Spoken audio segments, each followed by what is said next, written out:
Many things are still a baffling mystery in our world. Science doesn't quite yet have all the answers or all the keys to unlock the secrets of our universe. Every day somewhere someone sees something they can't explain. Something that we're told is not there, is not real, or simply doesn't exist. Too many reliable people tell of sightings and encounters with the unknown. The myths, legends, folklore, and old wives' tales are usually based in fact and in reality. When a witness to such a strange encounter finds no one believes them and faces ridicule from people they trust and love, they turn to us, the Alabama Bigfoot Society. From the heart of the South, this is Alabama Adventures.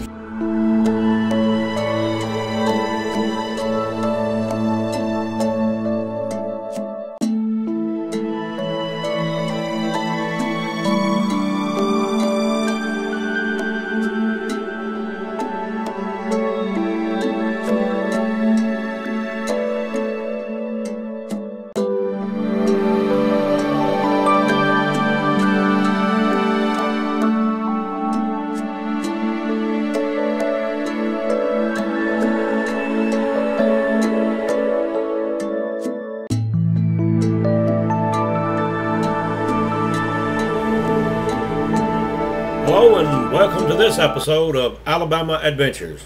Tonight we talk about something once again that we haven't talked about before, and the reason I haven't talked about this is I don't get a whole lot of reports on this particular subject. I get some along. Tonight I'm going to tell you 5 encounters. What we're talking about tonight will be angels and angel encounters. Now let me say before we get started that I know that there are going to be some people out there that's going to say, well, you're trying to push your religion on me. I'm certainly not trying to push a religion on you or anybody else. I could care less one way or the other what you believe in or what you don't believe in. I'm just going to relate 5 stories that's been told to me about people who claim they have encountered angels. Whether that's what it was or not, I don't know.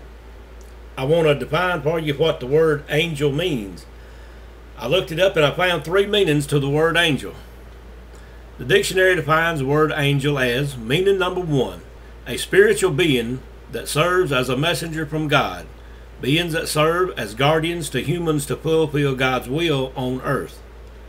Meaning number 2 is a person such as a child who is very good, very kind, and very beautiful, and so forth.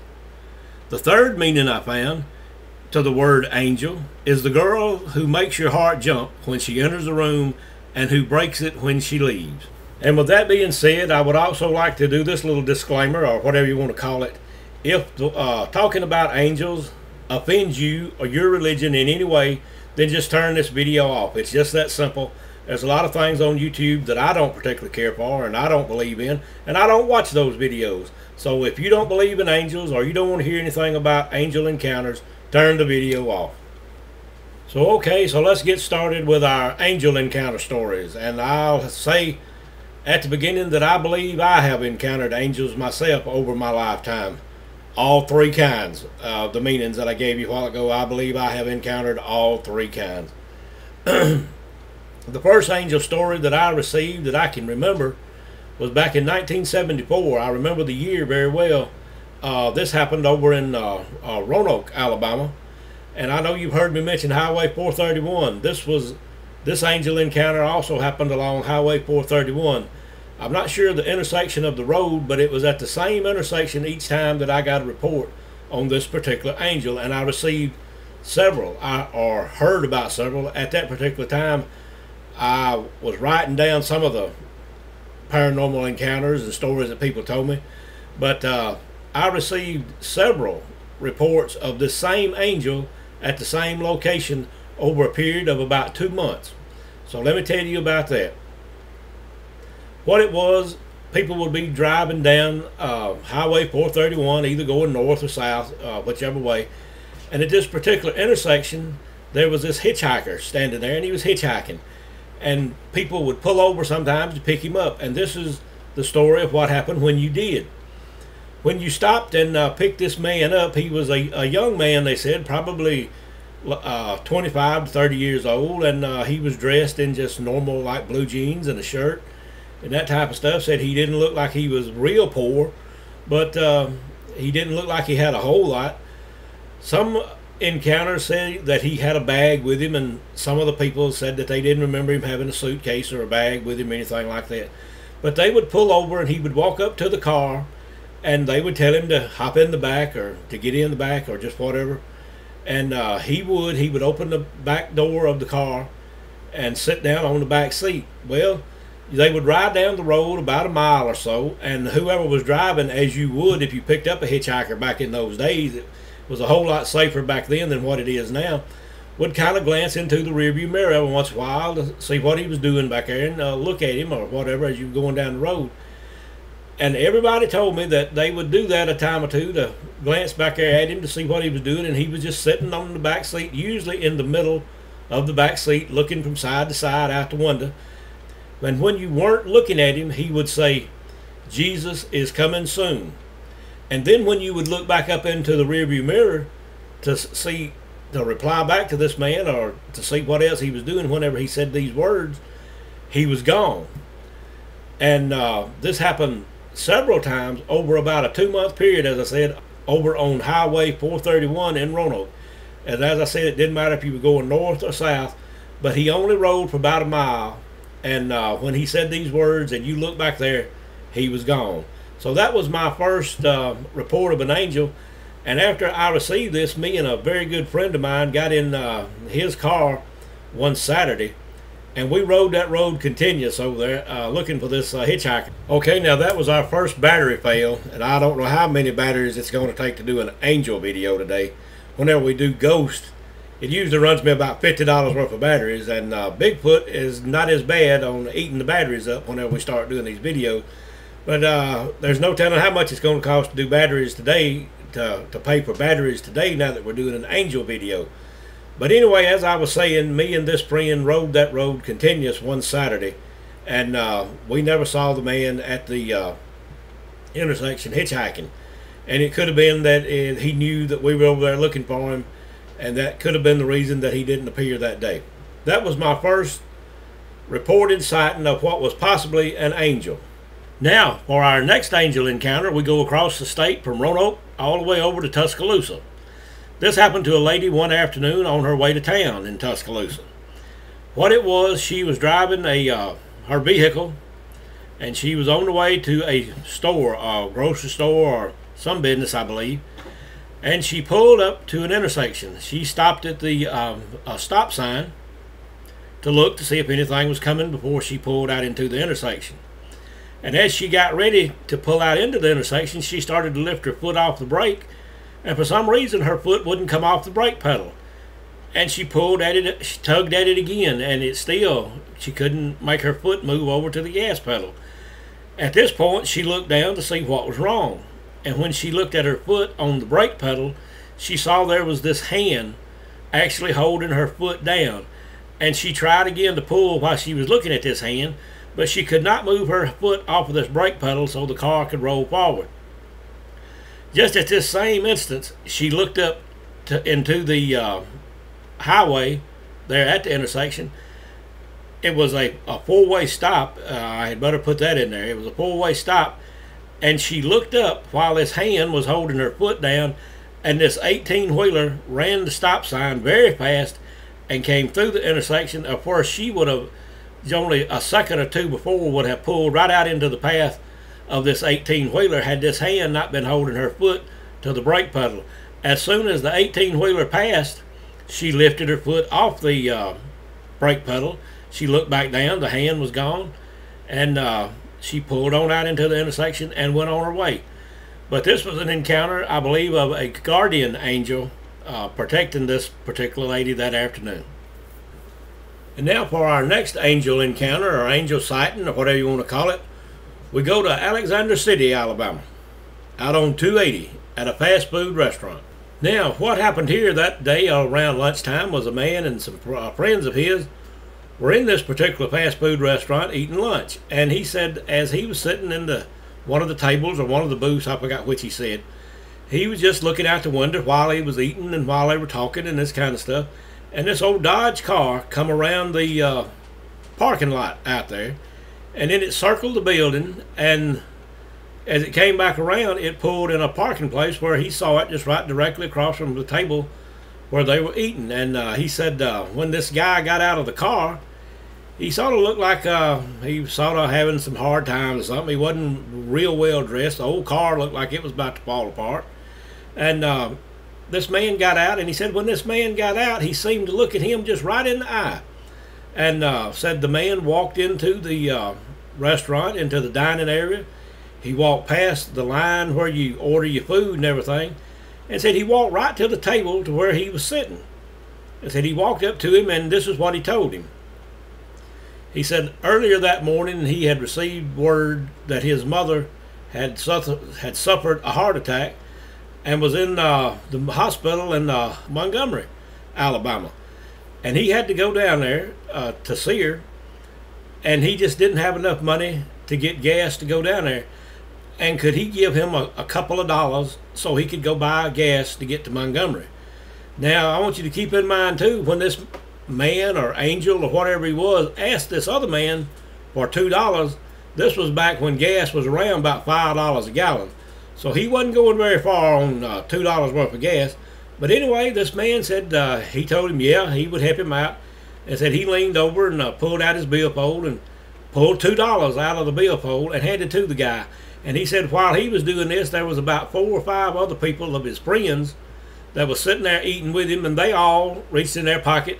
Some of them got $1, some of them got $2. 1 or 2 of them gave him a $5 bill. So anyway, they handed it to this guy. And the guy thanked them all very much for helping him. And this man that was sitting there eating, he said he just went back to eating, and said he just sort of noticed that the guy was walking on toward the door, and said he took another bite of the hamburger, french fries, whatever it was he was eating, and said then he glanced out the window again, going to get another look at this guy as he walked across the parking lot into his car, and he never saw the guy. And he said the guy never came out the door. He kind of went behind the crowd, the line that was up there ordering. He kind of went behind them as he was going out the side door. And then the man said that he looked into the parking lot where this guy had parked his car, and the parking space was empty.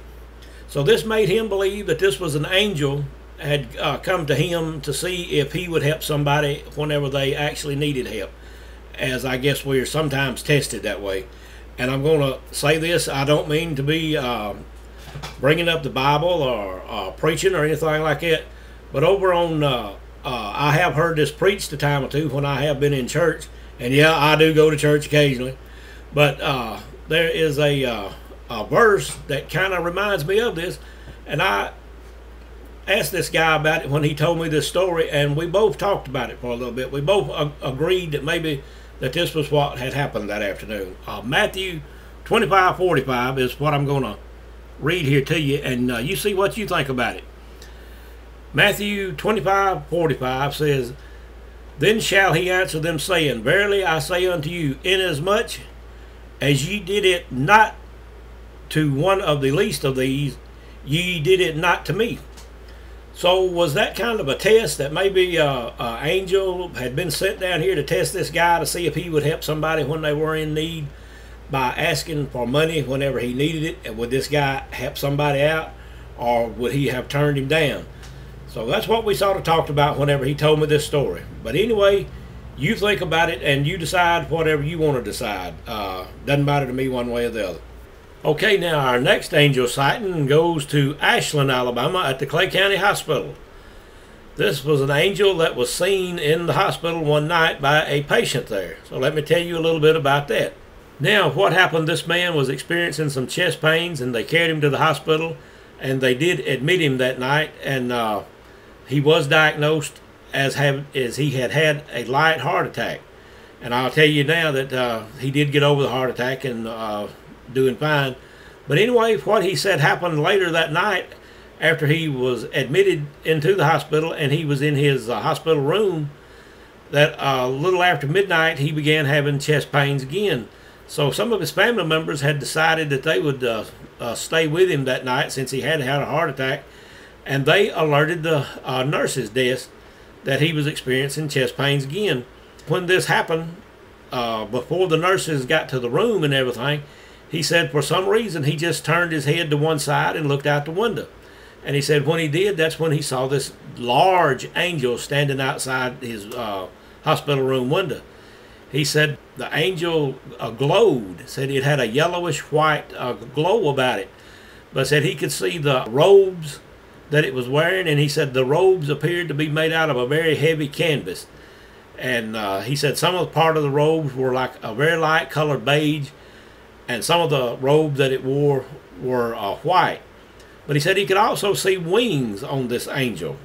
He said he could not see the angel's face because the angel was so tall that its head and face went on above the window. But anyway, that was what he experienced that night, and he has always said from that day on, this was probably 20 years ago when he saw this angel, but he's always told the same story every time he's told it to me, and he says he knows that he saw an angel standing outside his window that night. And when he saw this angel, he said he knew then that his heart and everything was going to be okay. And as I said, it was a few days later he was discharged from the hospital and never had any more trouble with his heart. Okay, now let's get on to our fifth and final angel encounter. Usually angels take the form of a man or a male, but on this particular, what we believe was an angel encounter, this angel took the form of a female. Now, what happened, this man was in Dadeville, Alabama one day, and he was going into a department store down there. And he said just as he got to the door that this young woman came out of nowhere pretty much. Said he didn't see her walking down the sidewalk or anything. She just sort of appeared there as she was going in the door. And he said, of course, he opened the door for her and held the door as she walked in. And she began talking to him as they walked on into this department store in Dadeville. But anyway, he said they just struck up a conversation like they had known each other for a long time. And he said after they talked for a little bit, like walking down this aisle and walking down that aisle, and he was picking up what he needed, and said that this lady was picked up an item or two. He said at one point the lady introduced herself, and he said she had a very unusual name. Said her name was Rain. And of course she had a last name that she gave, but I won't give that.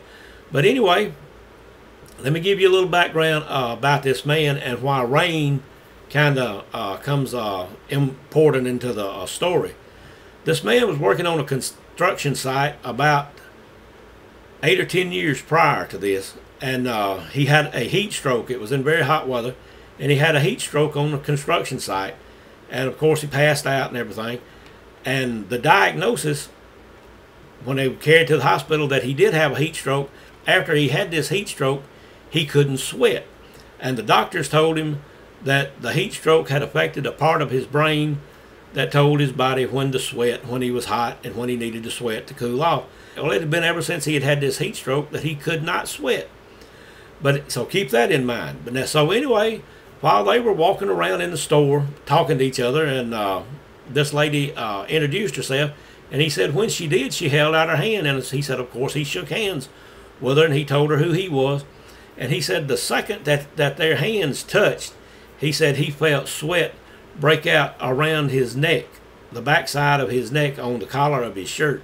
He said he could just feel that the back of his neck was wet with sweat. And it went through his mind then that this was the first time that he had sweated any in 8 or 10 years. Well, ever since this heat stroke had affected him. He said anyway, they walked on around in the store and talked about first one thing and another, like I said. And he said, and they both came through the checkout at the same time. And checked out and walked on outside. And he said when he walked on outside the door, he said, of course, he had a couple of bags, and this lady had a bag of items that she had bought. And he said whenever they started to go their separate ways, he was going on to his vehicle, and he guessed she was going to hers or going back up the sidewalk wherever she came from. He said they hugged each other. And he said as soon as this woman put her arm around his shoulder, that he completely broke out in a sweat all over. And he said this was the first time that he had sweated since he had had the heat stroke. And he said as he walked on back to his vehicle, he just became soaking wet with sweat that day. And he said when he got to the vehicle, he looked back toward the front of the building, the sidewalk, to see where this lady was going, or if she was getting in a car, or where she was going. And he said he didn't see her anywhere on the sidewalk. And he looked around on the other side. Maybe she had crossed the road. He didn't see her on the other side of the road. So that's why we believe that this was very possibly an angel. She just disappeared. But anyway, her name was Rain. And of course, rain is water. It's wet. And was she an angel that had something to do with him being able to sweat again, because he became soaking wet? And her name was Rain. It was just a lot of odd coincidences in that particular story. But he believes that this woman that he just met by chance and saw for only a few minutes healed what was wrong with him because of this heat stroke. And anyway, that is our Alabama adventure tonight about angel encounters. So, as I always do, I'd like to say hello to my granddaughter Madison. I'd like to tell you that the Alabama Bigfoot Society is run completely out of pocket. If you could see your way to make a donation, and if you're in a position to where you can, it would be very much appreciated. Would also like to tell you that if you like this video, to give us a like. And if you like what we're doing down here in Alabama as far as our paranormal investigations and that type of stuff, we would like you to subscribe to the channel. And with all that being said, I guess we'll be looking for you next time on the next Alabama Adventure.